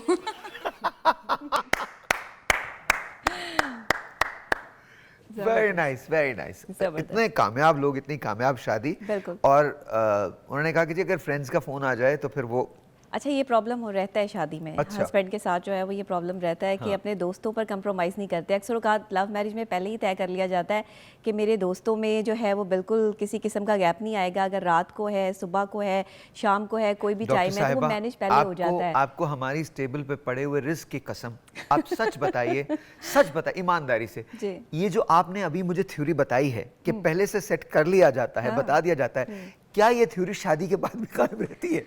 नहीं, शादी के बाद तो कायम नहीं रहती है। That's it. शादी के बाद कायम नहीं रहती। उसकी सबसे बड़ी वजह ये है कि एक लेडी जो है ना, उसको हर वक्त आपकी जो एक नई नई शादी होती है तो उसमें ज़रूरत होती है कि आप हर वक्त बस पास बैठे रहें। आप एक खातून जो है ना, उसका माइंड कुछ इस तरह का होता है इमोशनल सा, कि वो फिल्में देख के, ड्रामे देख के वो ये समझती हैं कि ये शायद एक गाना और लगा दो, बैठ मेरे पास तुझे देखती रहूं, लगा दो। हाँ, और exactly. अगर बंदा पास बैठने लगे ना और कमाने ना जाए, फिर इसके बाद देखो उसका होता क्या है। बिल्कुल ऐसी है। असल में रियलिटी कुछ और है, हम मैं फिल्मी आपको सच दुनिया में बता जो रहा है हूं। वो जिंदा है। वो अगर ये आपने कहा था मैम कि आपके पास बैठना है, मैं आपके पास ही बैठ रहा हूँ, अब मैं जाऊंगा नहीं, कहीं नहीं जाऊंगा कमाने। अच्छा, बहुत देर तक भी नहीं, आप जो है वो पास बिठा के देख सकते हैं। काम भी कुछ वहाँ नहीं भी आप करता बोर है, हो इत्थे ही जाएंगे। रहना है। हाँ बिल्कुल, वहाँ भी अच्छा बोर जी। हो जाएंगे। तो खवातीन को ये समझना होगा कि आपने अपने घर को चलाने के लिए जो है वो सारी चीजें देखनी है। अच्छा, आप मुझे एक ब्रेक लेना है। ठीक है, ब्रेक ले लें आप। एक छोटा सा ब्रेक लेते हैं, इश्तहारात देखिए आप, जैसे ही वापस आते हैं तो इसी मौजू पर बात होगी। मौजू बड़ा अच्छा है आज, ऑफ कोर्स लव मैरिज या अरेंज मैरिज, आप किसको फेवर करते हैं? ब्रेक के बाद। Alright, जी अस्सलाम वालेकुम once again, and right now we want to say thank you to Rose Petal. Rose Petal Pakistan का नंबर 1 ब्रांड है। सबसे अच्छा ब्रांड होने के साथ साथ ये ब्रांड 40 साल से कायम है। सबसे नर्म, सबसे बेहतरीन टिश्यू पेपर्स बनाना रोज़ पेटल की पहचान है। रोज़ पेटल टिश्यूज़ बहुत सारी वैरायटीज़ में दस्तयाब हैं, जैसे कि popup, essentials, occasion PACS, perfumed PACS, multi colour, smart pack regular, smart pack perfumed. अच्छा, इन्होंने हाल ही में एक एसेंशियल पैक मुतारफ़ करवाया जो 70 टिश्यूज़ के साथ सिर्फ 150 रुपये की कीमत में दस्तयाब है। रोज़ पेटल के सबसे पसंदीदा परफ्यूम्ड पैक सुर्ख बॉक्स की पैकेजिंग पहले से भी ज़्यादा दिलकश है और ये बॉक्स अब 100 के बजाय यानी इन्होंने इजाफा कर दिया है, 150 टिश्यूज़ पर मुश्तमिल है। रोज़ पेटल अपने डिलक्स पैक को ओकेजन पैक में तब्दील कर दिया है। इस पैक की पैकेजिंग बहुत ही दिलकश है और इसकी नई कीमत जो है वो 400 रुपये है। So you can imagine rose petal मेरे ख्याल में ये तो वो ब्रांड पॉइंटर्स हैं जो ब्रांड ने दिए हैं, लेकिन अगर आप मुझसे पूछते हैं तो मेरे घर से लेकर किसी और के घर पे भी आप चले जाएं, there is only one brand जो हम सब इस्तेमाल करते हैं, that is Rose Petal. Indeed it is the number 1 brand of Pakistan. बहुत बहुत शुक्रिया Rose Petal, thank you very much, बहुत बहुत शुक्रिया। ऑलराइट जी, let's say hello to doctor Tahira Rubab. कैसी हैं मैम? मैं बिल्कुल ठीक हूँ, थैंक यू सो मच। तबीयत कैसी? All good? All good. Alright. Love marriage और अरेंज मैरिज? और तेरा भला हो जाए। हाँ जी। There is no marriage at all at my end. नहीं, बट हम बात तो कर रहे हैं ना, मतलब that's fine, but you know love marriage और अरेंज मैरिज में समझती हूँ कि पाकिस्तान का मसला है, मैरिज तो मैरिज होती है। मैरिज तो मैरिज होती है। हाँ जी, मैरिज तो मैरिज होती है। यस, लव भी हो या अरेंज हो, ये कमिटमेंट है। मिसेस खान से पूछते हैं, मिसेस खान ने बहुत सारी शादियां करवाई हैं। मिसेस खान, कितनी शादियां करवा दी आपने अभी तक? हजारों पाकिस्तान में और पाकिस्तान के बाहर। अच्छा, लेकिन आप लव मैरिज को भी प्रेफर कर रही हैं? आप कह रही हैं कि लव मैरिज भी ठीक है, अरेंज मैरिज भी ठीक है? हाँ, आजकल चाहे गरीब लोग हो चाहे अमीर, लड़कियां लव मैरिज ही कर रही होती है। They know the person and then they get married. तो आपको लगता है आपका काम थोड़ा सा कम हो गया है? इट्स नॉट दैट कम हो गया, लोग अभी भी बहुत पसंद करते हैं और आते हैं, मुझसे मशवरा लेते हैं एंड आई गाइड देम। और लव मैरिज हो अरेंज मैरिज हो, मैं दोनों में इन्वॉल्व होती हूँ। अच्छा, तो जब लव मैरिज के मसाइल क्या होते हैं शादी के बाद? देखिए, एक दूसरे को आप जानते हैं, एक दूसरे की आप हैबिट्स को जानते हैं। मैं कहती हूँ थोड़ा सा लव होना चाहिए। लव ऐसा नहीं, you should know a person. ये नहीं कि बिल्कुल फर्स्ट डे आप उसको देख रहे हैं एंड यू आर शॉक्ड। ये बिल्कुल इस मैरिज में मैं बिलीव नहीं करती। You should know a person, उसके हैबिट्स को पता होना चाहिए, उसके तौर तरीके, उनके घर वालों को आपको पता होना चाहिए वो किस तरह के हैं, ताकि आप अपनी आसानी से अपनी लाइफ आगे की गुजार सके। ये नहीं कि पता चले कि हाय सास से बड़ी डाडी है, ससुराल से बड़ा टफ है, तो यू कांट लिव देयर। आपको पता चलना चाहिए कि उनके क्या तौर तरीके हैं, वो उनका लिविंग स्टैंडर्ड्स क्या हैं। आप एकोमोडेट कर सकती हैं, आप एडजस्ट कर सकती है उधर, आपको कोई तकलीफ तो नहीं होगी। आपके मूड्स का पता आपको अपने हस्बैंड्स का, उसकी लाइक्स एंड डिसलाइक्स का पता है, सारा कुछ पता होता है।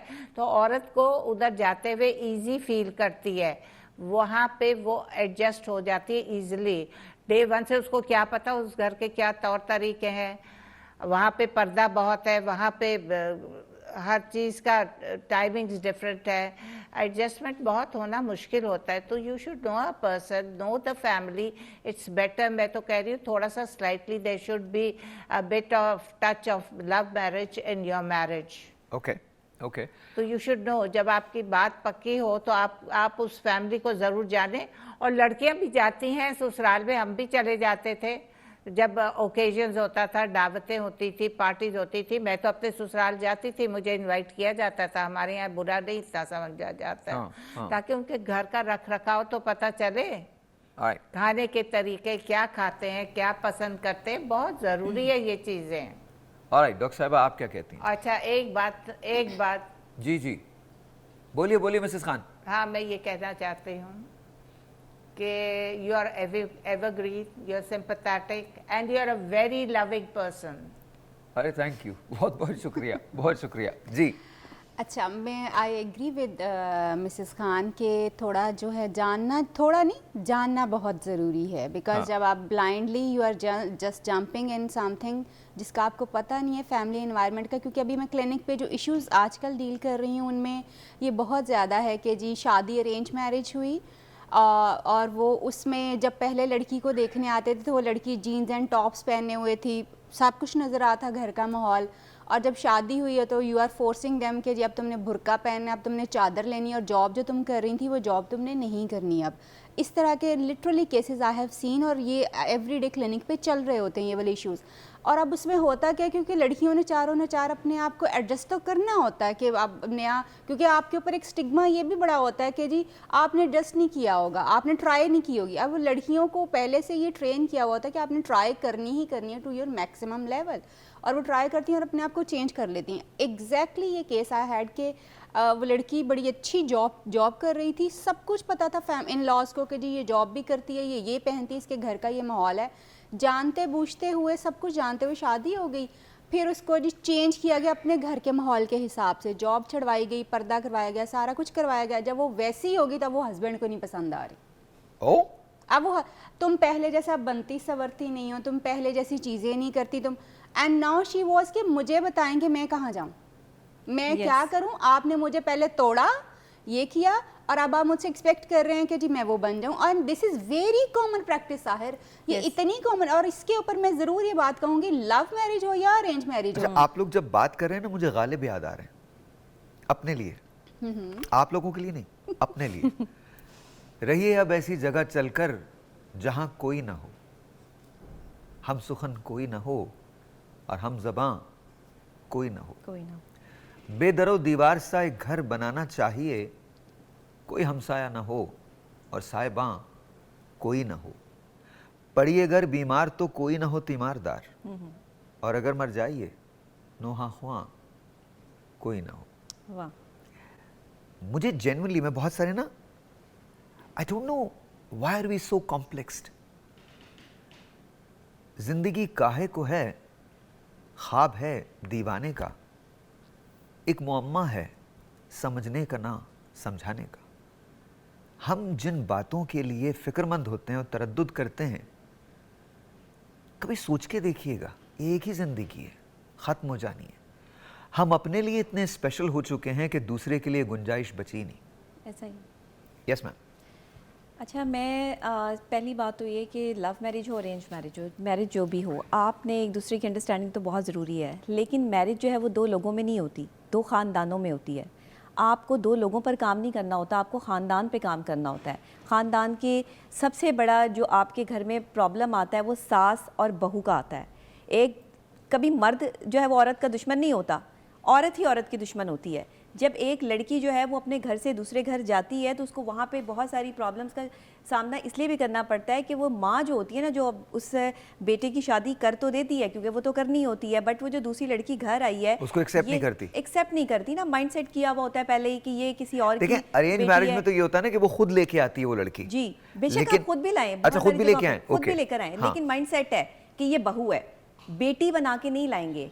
वो जो सास वाला कॉन्सेप्ट है ना, ये हमारे माशरे से जब तक खत्म नहीं होगा, जब तक सास जो है वो माँ के रूप में सामने नहीं आएगी, किस रूप में? तब तक माँ के रूप में तब तक ये चीज़ें जो हैं वो हैंडल नहीं होगी। उसकी वजह ये है कि एक सास जो है वो उसने कॉन्सेप्ट बना लिया कि मैं सास हूँ और मैंने इसको जो है वो हर चीज़ से रोकना है, टोकना है, इसको मैंने मना करना है। रोजाना औरत जो है वो मर रही होती है अपनी ससुराल में जाके। लेकिन औरत किसकी वजह से मर रही होती है? एक औरत की वजह से मर रही होती है, बिहेवियर्स की वजह से। देखें, मैं आपको छोटी सी बात है, जहेज की बात है, मैं आपको लिख के देता हूँ, मर्दों की वजह से जहेज की रस्म नहीं चलती। नहीं, बिल्कुल सही बात है, सवाल ही नहीं पैदा, बिल्कुल सही कह रहे हैं, सवाल ही नहीं। किसी मर्द को उठा के देख लें, ओ भाई लड़की दे दे, हम आ रहे हैं ना, हमें कोई लैविश शादियों की जरूरत है, हमको इतना कोई जरूरत नहीं है कि हम लोन्स लेके शादियां करवाएं। आप किसी मर्द से पूछें, वो कहेगा मैं 300 लोगों को नहीं खिलाना चाहता, 15 लोगों में शादी कर दो, मैं निकाल के ले जाऊंगा।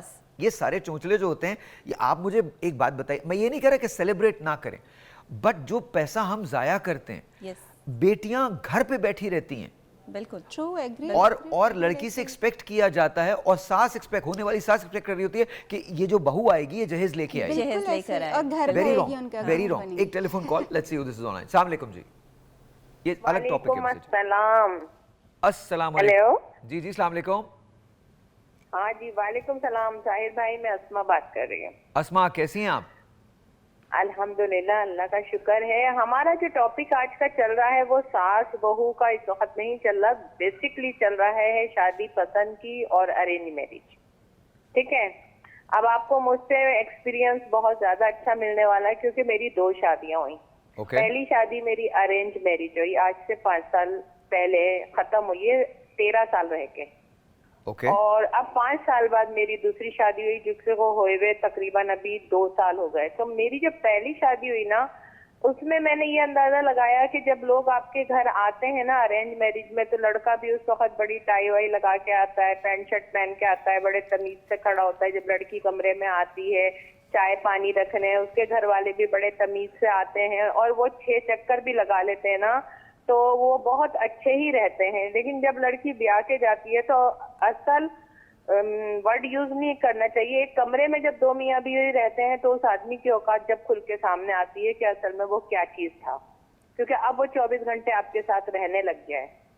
लेकिन जब आपकी पसंद की शादी होती है, मेरी दूसरी शादी मेरे पसंद की हुई, मेरी वो शादी खत्म होने के 5 साल बाद, क्योंकि मैंने सोचा था मैं शादी नहीं करूंगी, लेकिन मूव ऑन करना पड़ता है। तो ये मेरी पसंद की हुई। तो मैंने इस बंदे को पूरे 1 साल तक तकरीबन सिवाय रात के सारा 12-12 घंटे तक इसके साथ आके जाके उठ के मैंने इसे देखा। मुझे लगा नहीं ये बंदा ओरिजिनल है, इसमें चेंज नहीं आएगा। और वही हुआ, आज मेरी शादी को 2 साल हो गए, मेरी शादी ये वाली कामयाब जा रही है। इट मीन्स दैट कि आप पसंद की शादी करें, बंदे को बहुत अच्छी तरह खंगालें।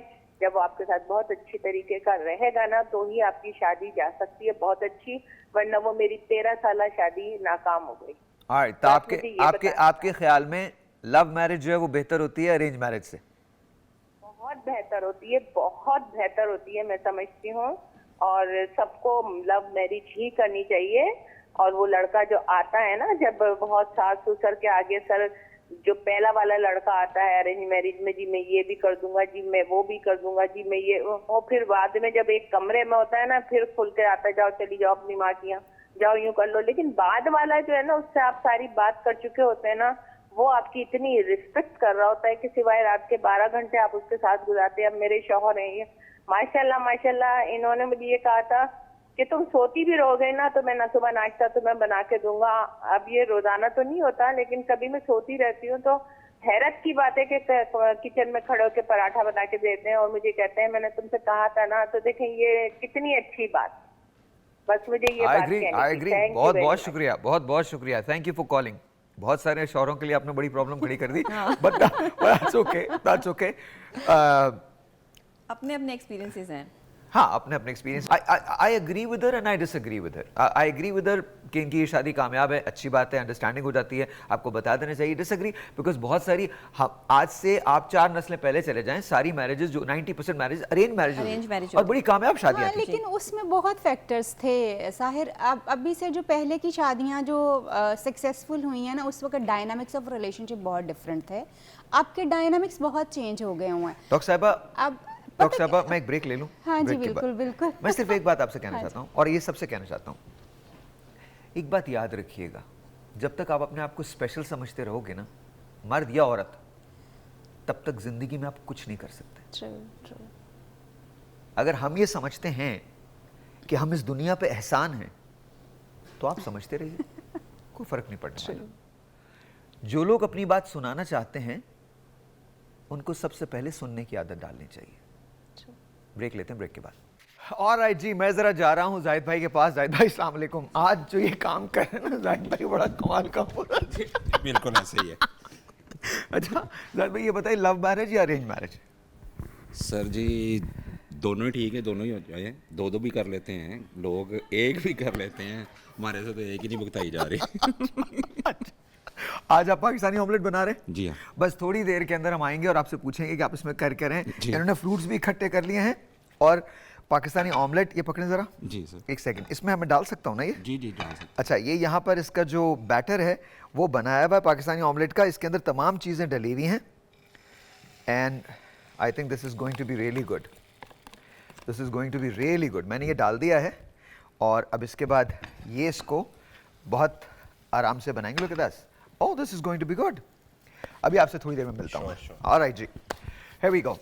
तो अच्छा जी, लव मैरिज या अरेंज मैरिज? जी डॉक्टर साहब, आप क्या कह रही थी? मैं ये कह रही थी कि अरेंज मैरिज हो या लव मैरिज हो, एक दूसरे को जानना और समझना बहुत ज़रूरी है। और कुछ चीज़ें जो हैं जो मेरी एडवाइस है अभी जो नए अच्छा, लोग वैसे समझ का ताल्लुक मैरिज से नहीं होता? नहीं, समझ का ताल्लुक मैरिज से मतलब ये है कि mental compatibility is really important. आपकी मेंटल कंपैटिबिलिटी अगर किसी इंसान के साथ है ना, यू कैन क्रिएट एनीथिंग। आप कुछ भी अपने रिलेशनशिप को किसी जगह पे लेके जा सकते हो, मगर अगर आप आउट ऑफ नो वेयर दो इतने डिफरेंट लोग जिनके मिजाज समझने में, वो जैसे मैं अभी इनको बता रही थी, एक कुलिया होता था, बताया जाता था लड़कियों को कि 2 साल सब कुछ बर्दाश्त कर लेना, 2 सालों में ना चीज़ें सेट हो जाती हैं, घर की समझ आ जाती फलाना, तो वो अल्टीमेटली यू कंक्लूड कि 2 सालों में आप मर मुर जाते हैं। एक कुलिया होता था जो मर्दों को बताया जाता, बेटा कभी कुछ ठीक नहीं होना, बस तुम ये याद रखो कि at the end of the day yes ma'am कहना सीख लो, सब कुछ ठीक रहेगा। यस मैम, बिल्कुल, ये बिल्कुल ऐसा है। लेकिन 2-3 चीज़ें जैसे मैं समझती हूँ कि जो हमारे वो बच्चे और लड़कियाँ और लड़के जो कि शादी अभी उसकी एज में है, उनको बड़ा इंपॉर्टेंटली कुछ चीज़ों के बारे में क्लियरली सोचने की ज़रूरत है। और वो क्लियरली सोचना ये है कि वो 2-3 चीज़ें, किताब नहीं पूरी कि मुझे एक बंदे में क्या क्या क्या क्या चाहिए, क्योंकि लोगों की एक लंबी ना खत्म लेकिन होने वाली चाहिए लिस्ट तो होती। आप ये नहीं कहिए चाहिए तो, मर्दों की भी चेकलिस्ट है और औरतों की भी चेकलिस्ट है, ऐसा नहीं है। एग्जैक्टली, वो चाहिए जरूर और वो होना भी चाहिए। कुछ ऐसी चीजें 4-5 जिसके ऊपर आपको लगता है कि आप कॉम्प्रोमाइज नहीं, ये नहीं होगा तो आपकी शादी कॉम्प्रोमाइज हो डॉक्टर साहब, जाएगी। मैं मिसेस खान की तरफ जाता हूँ, पूछते हैं मिसेस खान, आप देखती हैं खवातीन को मर्दों में क्या चाहिए होता है और मर्दों को ख्वातीन में क्या चाहिए होता है? ये तो वाकई इन्होंने अभी ठीक कहा कि बहुत लंबी लिस्ट है जो लड़कियों को और लड़कों को चाहिए होती। ख़ास तौर से लड़कियों के साथ तो इतनी इमेजिनेशंस होती हैं, वो तो समझते हैं पता नहीं कि हम किस दुनिया में चले जाएंगे, रोज़ नए कपड़े पहनेंगे, रोज़ मियाँ के साथ बाहर जाएंगे। This is not possible. और आजकल महंगाई में पेट्रोल महंगा, बाहर खाना महंगा, तो यू हैव टू कॉम्प्रोमाइज। शादी इज़ अ कॉम्प्रोमाइज। नहीं, Mrs Khan, with all due respect, let's not sugar coat, let's make sure कि हम सही बात करें। आप मुझे बताइए चेकलिस्ट में क्या क्या आता है, ख्वातीन की चेकलिस्ट में क्या होता है और मर्दों की, क्योंकि दोनों तरफ की चेकलिस्ट है, एक तरफ की चेकलिस्ट नहीं है ये। ख्वातीन कैसा मर्द चाहती हैं और मर्द कैसे ख्वातीन चाहते हैं? अब वो तो यस सर, हमेशा हर औरत से पूछेंगे, कहेंगी कि यस सर वाला मर्द चाहिए, जो हम चाहें तो वो वही करें। ये this is not possible. You have to listen to the other person और you have to obey that person. और शक्ल कितना मैटर करती है मिसेस खान? बिल्कुल, शक्ल बहुत मैटर। अगर खुद शक्ल होगी, खूबसूरत होगी और बातचीत करने में खूबसूरत होगी, ये नहीं कि झटपट उसको फौरन जवाब दे दिया और टिट फॉर टैट एकदम उसको बेइज्जत कर दिया, नहीं। औरत को बहुत स्माइलिंग फेस रखना चाहिए और उसको यस कह दो, चाहे अपनी मर्जी बात पे खुद कर लो, लेकिन उस वक्त उसको ज़रा खुश करने के लिए यस कह सकती हैं आप डिप्लोमेटिकली चलेंगी तो आपके सारे रास्ते खुद ब खुद खुलते जाएंगे। यानी मिसेस खान, ये आपने कह दिया है तो ये देखिए मिसेस खान, ये आपने कह दिया तो ये वायरल नहीं होगा। खुदा ना करे कोई मर्द अगर ये कहे कि डिप्लोमेटिक चलना ठीक है तो उसकी जिंदगी अजाब आ जाएगा उस पर। मतलब मैं तो बहुत सिंपल बात करता हूं, देखिए डिप्लोमेसी अगर रिश्तों के अंदर कामों में, नो आई अंडरस्टैंड, और आपकी किसी हद तक बात बिल्कुल बजा है, विद ऑल ड्यू रिस्पेक्ट, लेकिन शायद मैं उम्र के उस हिस्से में हूं या मैंने इतना कुछ देखा है, इतने मेरे मुशाहिदात हैं, मेरे तजुर्बात हैं कि मुझे रिश्तों की जो मानवियत है, माजरत के साथ, इंतहाई माजरत के साथ, वो बहुत खोटी लगती है, बहुत खोटी लगती है। रिश्तों के नाम जो हैं वो हम बहुत सारे दे देते हैं, लेकिन वो रिश्ता जिसमें मोहब्बत ही नहीं है वो रिश्ता फिर रिश्ता नहीं है। और शादी हमारे यहाँ पे मोहब्बत, बिल्कुल हम रिस्पेक्ट नहीं करते, बिल्कुल, हम रिस्पेक्ट नहीं बिल्कुल करते। ऑनेस्टली हमारे यहाँ पे शादी इज़ अ कारोबार नाउ। और लड़की को जैसे मैडम ने कहा है कि वो खुश शक्ल होनी तो चाहिए, बट अनफॉर्चुनेटली हर लड़के को बड़ी खुश शक्ल लड़की ज़रूर चाहिए होती है। उस वक्त क्राइटेरिया जो मैं कह रही हूँ ना कि आपको पता होना चाहिए आपको क्या चाहिए, वो क्राइटेरिया ये होता है कि बड़ी अच्छी खूबसूरत मेरे साथ चले तो लोग वाव करें, उस वक्त ये होता है। लेकिन जब वो मुंह खोलती है या जब वो कोई बात करती है तो फिर उस वक्त बहुत तकलीफ होती है, ओहो ये आपने जो ढूंढा है भैया आपको वही मिला है। आप अगर उसकी सीरत को फोकस करते, अगर आप ये देखते कि मुझे शक्ल ठीक है भाई होनी चाहिए, मुंह मत्थे लगे, अच्छी हो, लेकिन उसके अंदर ये 2-3 क्वालिटीज मस्ट होनी चाहिए, तो आपको वही मिलता।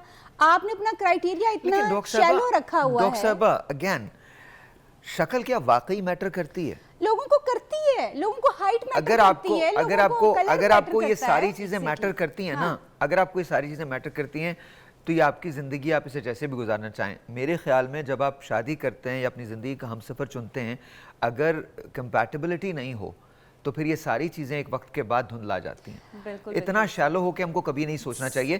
क्या क्या कहना चाहेंगे आप?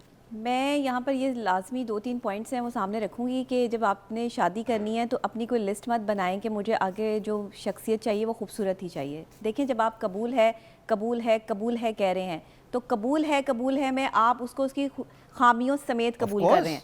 आप ये नहीं है कि सिर्फ उसकी अच्छाइयों समेत आप उसे कबूल कर रहे हैं। तो ये जो 3 लफ्ज़ आप जब बोल रहे होते हैं तो इस चीज़ की तह में जाया करें। जिनका भी निकाह हो रहा होता है, जिस टाइम पर जब अपने जहन में ये चीज़ बिठा लें, जब आप अपना माइंड सेट कर लेंगे उस वक्त कि ये निकाह हो रहा है और मैंने इसको खूबियों और खामियों समेत कबूल किया है, तो हर शख्स जो है वो आप देखिए आपके लिए कंपैटिबल हो जाएगा।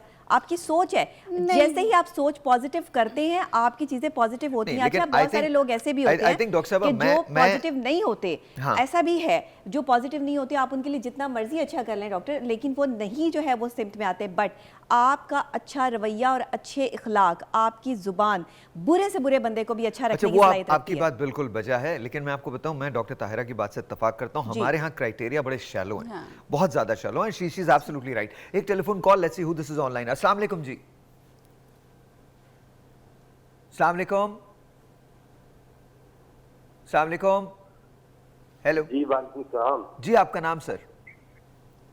मेरा नाम शहजाद भट्टी है जी। शहजाद, क्या कहना चाहेंगे?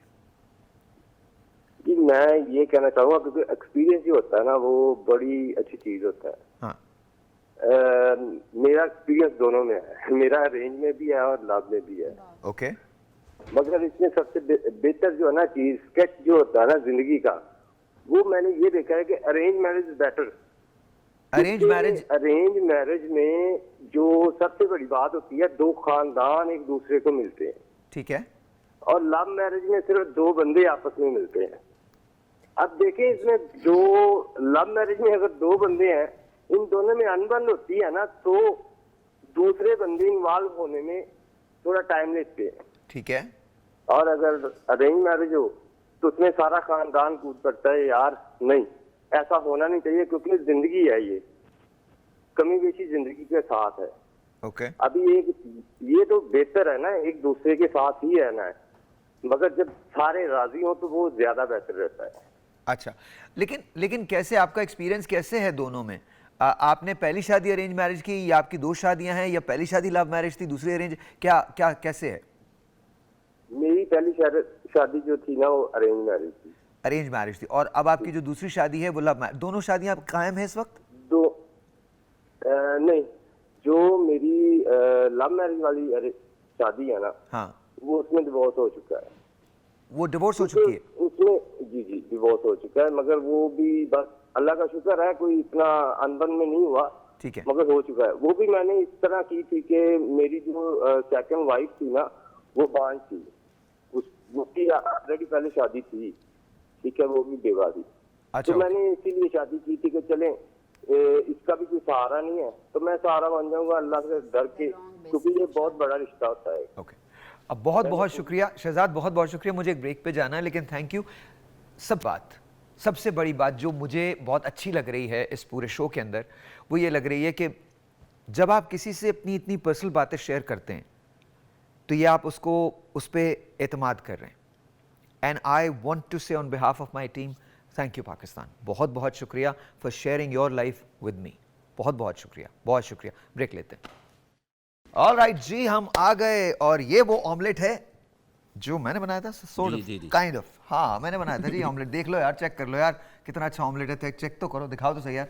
ओह, this is really good. Sir बताइए ना, क्या क्या डाला इसमें? इसमें सर एग हैं, स्पाइसी हैं, मसलन सब्ज़ मिर्च, हरा धनिया, सब्ज़ प्याज, हाँ जी, कलवंजी है। अच्छा, ठीक है। अच्छा, शादी का टॉपिक है और मिर्चों की हम बातें कर रहे हैं। जी, हाँ, होनी भी चाहिए, क्योंकि दोनों तरफ लगती है ना, दोनों तरफ। और हमने, याद रखिए, मिर्चों और आग का कॉम्बिनेशन है ये, तो मिर्चों और आग के साथ हमने सब कुछ किया है, तो दिस इज गुड। हाँ, अच्छा, इसके अंदर यहाँ पर मौसमी है, केला है, और ये ब्राउन ब्रेड है। ये पूरा ब्रेकफास्ट है। जी हाँ, पूरा ब्रेकफास्ट है। इसके साथ जूस भी ले सकते हैं आप, और चाय भी ले सकते हैं, जो आपको सूट करे। बिल्कुल ठीक है, क्योंकि एक हेल्थी ब्रेकफास्ट के लिए थोड़ा सा फ्रूट लेना ज़रूरी है स्टार्टिंग में। और आई थिंक मैं वो ही कहता हूँ ना, जो अम्मा कहती हैं बिल्कुल ठीक कहती हैं। अगर मैंने अम्मा की सारी बातें सुनी होती तो आज मुझे ये मसाइल नहीं होते। मैंने फ्रूट कभी नहीं खाए, अब खा रहा हूँ लाइफ के अंदर। But thank you very much, बहुत बहुत शुक्रिया, बहुत बहुत शुक्रिया, थैंक यू जी, थैंक यू। ऑल राइट जी, so coming back, Mrs Khan आपकी तरफ आता हूँ। मिसेस खान ये बताइए, हेलो सुन रही हैं, आपको आवाज़ आ रही है मेरी? अभी नहीं है।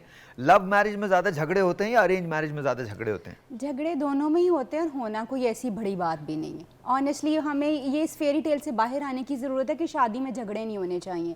जहाँ दो डिफरेंट लोग बैठेंगे। अच्छा, कभी कभी शादी की वजह से झगड़े हो जाते हैं और माँ बाप घर से निकाल देते हैं। बिल्कुल ऐसा ही। हमारे पास एक स्टोरी है, मैं आपको दिखाना चाहता हूँ, ज़रा देखिए, ज़रा देखिएगा, दिखाइए, लगा दीजिए। मुझे ही बात करनी है क्या? मैं कह रहा हूँ लगा दें, वही तो स्टोरी है, चल नहीं रहा है, हैंग हो गया, कोई मसला नहीं, अगर हैंग हो गया तो मुझे इशारा कर दो, हैंग हो गया है, हैंग हो गया है। वालिदैन की माननी चाहिए, लेकिन आपको मैं एक वैसे भी बात बताऊं तो है वैसे मेरी लव मैरिज ही, और लेकिन वालिदैन को भी आपको मना के ये काम करना चाहिए। लव मैरिज जो है वो बाद में अरेंज मैरिज तो हो ही जाती है, लेकिन जो लव मैरिज है उसके आपको यानी कि साइड इफ़ेक्ट तो कोई नहीं है। अगर आप दोनों मियाँ बीवी आपस में कंप्रोमाइज़ करते हैं तो पेरेंट्स का भी होना तो ज़रूरी होता है, लेकिन अगर आप मियाँ बीवी ठीक हैं तो मेरा ख्याल है आप दुनिया के बेहतरीन इंसान हैं, मेरा तो ये मानना है, क्योंकि मेरी खुद लव मैरिज ही है। नहीं, मैंने वालिदैन की मर्ज़ी से नहीं की, मैंने खुद से की अपनी मर्ज़ी से ही। जी, वालिदैन ने घर से बाहर निकाल दिया था। इस बात को आज 12 से 13 साल हो गए हैं, और ये माशाल्लाह ये मेरे दोनों बेटा और बेटी है, और अल्हम्दुलिल्लाह मैं अपनी ज़िंदगी में हैप्पी हूँ और मैं खुश हूँ। नहीं, छोड़ देना तो दुरुस्त नहीं है, लेकिन ये है कि आप उन्हें कई हद तक उन्हें यानी कि कायल तो कर सकते हैं ना कि मेरा यहाँ पे ज़हन मुतमिन नहीं है, या मैं यहाँ पे शादी नहीं करना चाहता, या उनको आपको जितना हो सके पहले कायल तो कर सकते हैं। लेकिन बाज़ वालिदैन ऐसे भी होते हैं कि वो मानते नहीं हैं, लेकिन वो ये कहते हैं ठीक है तुम जो करना चाहते। ऑलराइट जी, सो इन्होंने, लेकिन बाद में इनके वालिदैन मान गए थे, लेकिन 12 साल इन्होंने एक तवील अरसा गुजारा है। जी जी, तो व्हाट डू यू थिंक, वालिदैन को क्या मैसेज देंगी आप? वालिदैन को ये मैसेज दूंगी कि शादी जो है वो दो लोगों में होती है और दो लोगों ने ज़िंदगी गुजारनी होती है। माँ बाप जो यहाँ आके बच्चों के साथ एक अपनी ज़िद लगा लेते हैं ना कि हमने अपनी पसंद से शादी करनी है, जहाँ कहेंगे सारी ज़िंदगी बच्चे की पसंद जो है वो उसको मैटर करती है, वालिदैन को सारी ज़िंदगी उसकी ख्वाहिशात पर जो है वो चलते हैं, और जब वो बड़ा हो जाता है, जब उसकी ज़िंदगी गुजारने का टाइम आता है तो अपनी ख्वाहिश को जो है वो आगे ले आते हैं कि नहीं, तुम्हारी शादी जो है वो हमारी अपनी पसंद से होगी। और अगर उनकी पसंद से नहीं होती तो फिर जो उस शादी को जो अपनी पसंद से करता है, जो उसका हाल होता है, फिर वो यही होता है कि 12 साल तक जो है वो घर से बाहर रहते हैं और अपनी ज़िंदगी अकेले जीनी पड़ती है। तो वालिदैन को चाहिए कि जो अपनी ज़िंदगी जीना चाहते हैं लोग, देखिए दो लोगों में कंपैटिबिलिटी होना बहुत ज़रूरी है, माइंड को समझना बहुत ज़रूरी है, मोहब्बत होना बहुत ज़रूरी है, एक दूसरे की आदत को समझना बहुत ज़रूरी है, एक दूसरे को अंडरस्टैंड करना बहुत ज़रूरी है। तो उसके लिए सबसे पहले एक दूसरे की इज्जत करना ज़रूरी है। अच्छा डॉक्टर ताहिरा, ये बहुत ज़्यादा जो है वो मैटर करता है। हमारे यहाँ प्रॉब्लम ये है कि लोग एक दूसरे की इज्जत नहीं करते, मोहब्बत तो हो जाती है लेकिन मियाँ बीवी एक दूसरे की इज्जत नहीं करते, जिसकी वजह से जो है रिश्ते टूटते हैं। अच्छा, मैं डॉक्टर ताहिरा की तरफ जाता हूँ। डॉक्टर ताहिरा, इस वक्त मेरे एक दोस्त हैं, उनका नाम नदीम मौलवी है, जो आपको देख रहे हैं और वो आपके बहुत बड़े फैन हैं। Oh, हाँ, I'm honored ji, thank you so much. तो just say hello to him on this. Hello जी, अस्सलाम वालेकुम, doctor Tahira here. All right. Thank you so much जी for watching and being fan. बहुत बहुत शुक्रिया। Thank you जी। नदीम भाई ने भी यही कहा है आपके लिए। Oh.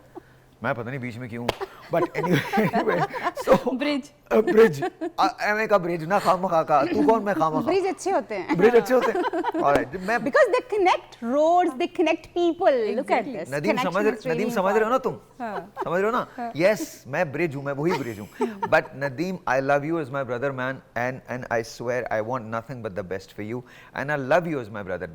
The day I met you, मुझे realize हुआ था कि यार तुमसे मेरा रिश्ता जो है ये बड़ा है, तो बहुत ज़्यादा। He's a wonderful man. I am actually a fan of Nadeem Maulvi, the man. Not Nadeem Maulvi, the economist, the big guy, the big shot. No, I am the fan of Nadeem Maulvi, the man himself. हाँ, तो he's really good. So Nadeem भाई, I love you. अच्छा doctor साहबा, love marriage में झगड़े होते हैं क्योंकि मुझे मिसेस खान के पास भी जाना है, वरना वो कहेंगी तो लव मैरिज में झगड़े थोड़े से इसलिए ज़्यादा हो जाते हैं क्योंकि वहाँ पे एक्सपेक्टेशंस जो हैं वो थोड़ी ज़्यादा होती हैं and people are knowing each other before the time, तो वो थोड़ा सा जो है ना एक्सपेक्टेशंस मीट नहीं होती। मैं ये ज़रूर कहूँगी साहिर कि हमारा जो शादी का इंस्टीट्यूशन है ना उसको थोड़ा सा रीवैम्प करने की ज़रूरत है, रीशेप करने की ज़रूरत है। शादी जो है अब हमें ये एक्सेप्ट कर लेना चाहिए कि इट्स नॉट, जैसे हम अभी भी आज भी बात करेंगे, दो खानदानों का मिलाप है, दो खानदानों का मिलाप नहीं है भाई, प्लीज है ही नहीं है। खानदानों की वजह से लड़ाइयाँ होती हैं, मसाइल बढ़ते हैं। ये दो लोगों का मसला है। हाँ, उसमें फैमिली की खुशी बड़ी भी इंपॉर्टेंट है कि सब लोग खुशी खुशी उन दो लोगों को दुआओं में रखें, उनको साथ लेके चलें और ताकि उनको बेस्ट विशेस दें, वो आपसे भी अच्छे तरीके से मिलते रहें और आपको भी उनकी फैमिली भी एक अच्छी चलती रहे। बिकॉज आज के दौर में इस वक्त मैं ये ऑनेस्टली कह रही हूँ क्योंकि मैं एक क्लिनिशियन हूँ, मैं प्रैक्टिशनर हूँ, मैं क्लिनिक पे देखती हूँ कि जॉइंट फैमिली सिस्टम की वजह से बहुत लड़ाइयाँ और मसाइल हैं। ऑलराइट जी, मिसेस खान, क्या जॉइंट फैमिली सिस्टम होना चाहिए या नहीं होना चाहिए? लव मैरिज या अरेंज मैरिज में लिए क्या क्या खतरनाक है joint family system? Joint family system एक बहुत बड़ी ब्लेसिंग है अगर हम देखें। अगर आप थोड़ा सा टॉलरेंस अपने रखें अंदर तो जॉइंट फैमिली सिस्टम में आपके बच्चे जब रेज होंगे वो आपके घर के यहाँ रुके, मुझे प्रोग्राम का टाइम खत्म हो गया, यहाँ रुक जाइएगा। दोबारा मैं आपको दावत दूंगा इसी पे, जॉइंट फैमिली सिस्टम पे और सेपरेट फैमिली सिस्टम पे, इस पे हम बात करेंगे, डेफिनेटली बात करेंगे। आप लोगों का बहुत बहुत शुक्रिया। Thank you thank you doctor साहबा, थैंक यू डॉक्टर तारा, बहुत बहुत शुक्रिया। मैं सिर्फ माई 2 सेंस बहुत सिंपल हैं।